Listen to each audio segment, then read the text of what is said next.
महाराणा प्रताप यांच्या जयंतीनिमित्त धुळे शहरातील स्वस्तिक चौकातील महाराणा प्रताप यांच्या पुतळ्यास पुष्पहार अर्पण करीत विविध संघटनांचे पदाधिकारी तसेच समाज बांधवांच्या वतीने या ठिकाणी अभिवादन करण्यात आले।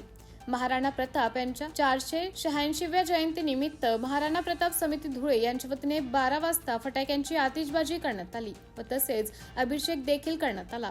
आज सकाळी 9 वाजेच्या सुमारास महाराणा प्रताप समितीच्या पदाधिकारी तसेच धुळे शहरातील विविध संघटनांचे पदाधिकारी व कार्यकर्ते यांच्या वतीने देखील या ठिकाणी महाराणा प्रताप यांच्या पुतळ्यास पुष्पहार अर्पण करत अभिवादन करण्यात आले। MTV न्यूज साठी जिल्हा प्रतिनिधी माहेश्वरी शिसोले, धुळे।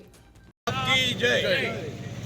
आज संपूर्ण भारतात हिंदू कुलसूर्य, महापराक्रमी, अति स्वाभिमानी, ज्यांच्यामुळे भगवा ध्वज अबाधित राहिला असे तुमचे आमचे सर्वांचे आराध्य दैवत महाराणा प्रताप सिंह यांची तिथीनुसार 486वी जयंती संपूर्ण भारतात ही अतिशय उत्साहात आणि जोरात साजरी होत आहे।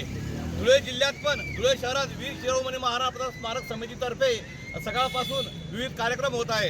रात्री या ठिकाणी आतिषबाजी करण्यात आली, ब्रह्ममुहूर्तावर अभिषेक करण्यात आला। आज समाजामार्फत तसेच विविध सामाजिक संघटना संस्थांमार्फत माल्यार्पण करण्यात येत आहे। तसेच दुपारी 5 वाजता राणा भवन मिरच्या मारुती येथून मोठी रॅली सुद्धा निघणार आहे आणि रॅलीचा समारोप संध्याकाळी या ठिकाणी होणार आहे। संध्याकाळी या ठिकाणी फटाक्यांची आतिषबाजी होणार आहे। असा अतिशय जल्लोषपूर्ण वीर शिरोमणी महाराणा प्रताप स्मारकातर्फे जयंती उत्सव साजरा करण्यात येत आहे। वीर शिरोमणी महाराणा प्रताप की जय।